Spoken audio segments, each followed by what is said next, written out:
آئیے کتاب رحمت سورہ الکہف اٹھائیں۔ اللہ تعالیٰ نے ایک واقعہ بیان کیا ہے حضرت موسیٰ اور حضرت خضر علیہ السلام کا، کہ حضرت موسیٰ علیہ السلام عزم مصمم کر کے جب چلے تو اللہ فرماتا ہے کہ ہم نے حضرت موسیٰ علیہ السلام کو جس بندے کی نشانی بتائی تھی وہ بندہ ان کو وہاں مل گیا۔ سفید چادر اوڑے حضرت خضر علیہ السلام وہاں لیٹے ہوئے تھے، تو یہ جا کے ان کے پاس کھڑے ہو گئے کہ حضرت میں آپ کی خدمت میں اس لیے آیا ہوں کہ اللہ نے آپ کو جو خصوصی علم عطا کیے ہیں میں ان کو سیکھنے کی غرض سے آپ کی چوکھٹ پہ آیا ہوں۔ کہا تم میرے ساتھ صبر نہیں کر پاؤ گے، معاملے مشکل ہیں، سفر دشوار ہے، منزل کٹھن ہے، اور میرے معاملات ایسے ہیں کہ تم اعتراض کرو گے اس کے بغیر تم رہ نہیں سکتے۔ حضرت موسیٰ علیہ السلام نے کہا اگر اللہ نے چاہا تو آپ دیکھیں گے میں صبر کروں گا اور آپ کے کسی حکم کی کسی کام کی میں نافرمانی نہیں کروں گا، کسی کام کا انکار نہیں کروں گا۔ کہا کہ اچھا شرط یہ ہے کہ جو میں کروں اس پر تم اعتراض نہیں کرو گے، سوال نہیں کرو گے، یہاں تک کہ میں خود ہی نہ بتاؤں۔ تو کہا کہ یہ شرط ٹھہری، میں کوئی بات نہیں کروں گا۔ فانطلقا، دونوں چل پڑے، دریا کے پار جانا تھا۔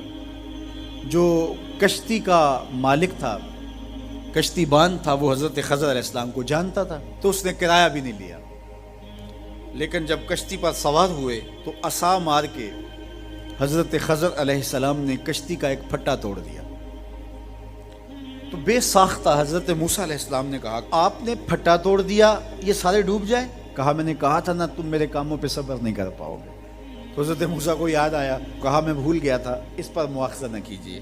پھر دونوں چل پڑے، بچے کھیل رہے تھے، ایک خوبصورت لڑکا وہ بھی بچوں میں کھیل رہا تھا۔ حضرت خضر آگے بڑھے اور اس کی گردن مروڑ دی، اس کو قتل کر دیا۔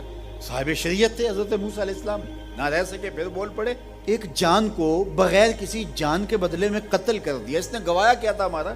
آپ نے بہت ہی جو ہے وہ غلط کام کیا، یہ کام اچھا نہیں کیا آپ نے۔ کہا میں نے کہا نہیں تھا کہ تم میرے ساتھ صبر نہیں کر پاؤ۔ کہا ایک موقع اور دے دیجئے، اب اگر میں نے کوئی اعتراض اٹھایا تو پھر دوبارہ مجھے آپ اپنی صحبت میں نہ رکھیے، عذر تمام ہو جائے گا۔ پھر دونوں چل پڑے، یہاں تک کہ ایک بستی میں دونوں آئے تو آپ نے بستی والوں سے کہا کہ ہم مہمان ہیں، آپ ہماری مہمان نوازی کیجیے، کھانا کھلائیے۔ تو انہوں نے انکار کر دیا، کہا کہ ہم تو آپ کو بلایا نہیں ہے، آپ خود آئے ہیں، آپ اپنے کھانے کا خود انتظام کیجیے۔ گزر رہے تھے گلی سے تو ایک دیوار گرنا چاہ رہی تھی، تو جلدی سے اس دیوار کو مرمت کر دیا۔ کہا حضرت ہم اگر چاہتے تو اس پہ اجر لے سکتے تھے، انہوں نے ہمیں کھانا تک نہیں دیا اور ہم ان کی دیواریں سیدھی کر رہے ہیں۔ کہا اب تمہاری میری جدائی ہو گئی، تم نے یہ بھی اعتراض کر دیا۔ تو انہیں یاد آیا کہ وہ یہ بھی اعتراض ہو گیا، اب میں تمہیں بتاتا ہوں کہ یہ 3 کام میں نے کیوں کیے۔ اللہ اکبر۔ اب سنیے، قرآن ہمیں بتاتا ہے کہ ظاہری علم بھی ہوتا ہے لیکن کوئی باطنی علم بھی ہوتا ہے۔ کہا وہ پہلی بات کشتی والی سنو، یہ 2 مسکین بچوں کی کشتی تھی، ان کے گھر کا چولہا اس کی کمائی سے جلتا تھا۔ دریا کنارے کنارے ایک ظالم بادشاہ رہا تھا جو لوگوں کی کشتیاں چھین رہا تھا، ہم نے تھوڑا سا عیب لگا دیا، وہ ٹوٹی کشتی چھوڑ کے چلا گیا۔ اب وہ تھوڑے سے پیسے لگا کے کشتی مرمت کرا لیں گے، گھر کا چولہا جلتا رہے گا، بتاؤ اچھا کیا یا برا کیا؟ کہا رہی بات اس بچے کی جس کو ہم نے قتل کیا، اس کے ماں باپ مومن تھے، نیک تھے، صالح تھے، بچے نے بڑا ہو کے بہت برا ہونا تھا، ہم نے اس کو قتل کر دیا، اللہ اس کے بدلے ان کو بہتر اولاد دے گا۔ علماء تفسیر نے لکھا ہے اس بچے کے بدلے میں اللہ نے ان والدین کو ایک بیٹی عطا کی جس کی نسل سے 70 نبی پیدا ہوئے۔ دیوار کی کہانی بھی سن لیجئے، یہ شہر کے 2 یتیم بچوں کی دیوار تھی اور اس کے نیچے ان کا خزانہ تھا اور ان کا باپ بڑا نیک تھا۔ خزانہ دیوار کے نیچے ہے، دیوار گرنا چاہ رہی ہے، کسی معمولی دھکے سے گر جاتی۔ 2 ہی صورتیں تھیں، یا وہ بچے خود اپنا خزانہ اٹھا لیتے یا لوگ اٹھا کے لے جاتے۔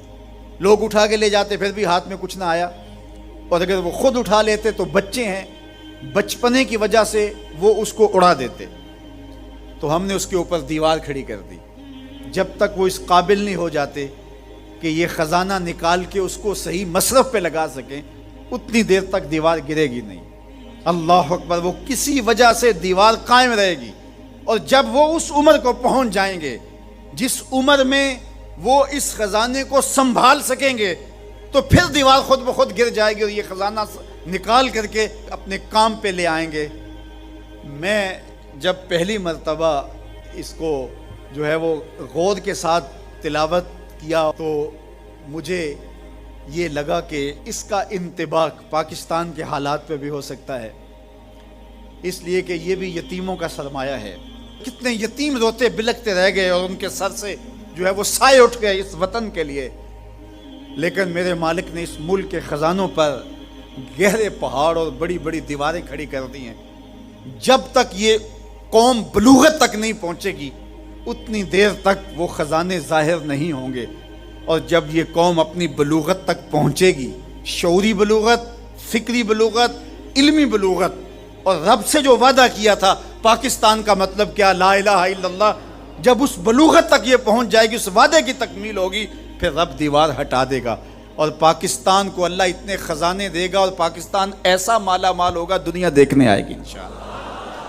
اس لیے رب نے دیواریں بنا کے رکھی۔ تمہارا باپ معین الدین چشتی بڑا نیک تھا، تمہارا باپ داتا گنج بخش علی حجویری بڑا نیک تھا، تمہارا باپ حضرت مجدد الف ثانی بڑا نیک تھا، ان کی وجہ سے میں دیواریں کھڑی کر رہا ہوں اور مضبوط حصار لگا رہا ہوں تمہارے خزانوں پر، اور وہ وقت آئے گا جب تم بلوغت کی عمر کو پہنچو گے، دیواریں ہٹ جائے گی اور تمہارا وطن زمانے پہ مہکتے پھول کی طرح اور چمکتے ستاروں کی طرح اور روشن آفتاب کی طرح چمکتا اور مہکتا دکھائی دے گا، اور زمانہ پاکستان دیکھنے آئے گا، پاکستان دنیا کی قیادت کرے گا انشاءاللہ۔ تو کہا یہ تعویل ہے ان باتوں کی جو باتیں میرے رب نے مجھے بتائی، اور یہ میں نے اپنی مرضی سے نہیں کہیں، اور جو میں نے کیا اپنی مرضی سے نہیں کیا۔ تو یہ باطنی باتیں ہیں، شاید یہ باطنی باتوں کے جوش میں یہ بات بھی میں کر گیا۔ وہ کیا کسی نے کہا تھا کہ بھری محفل میں ایک راز کی بات کہہ دی، بڑا بے ادب ہوں سزا چاہتا ہوں۔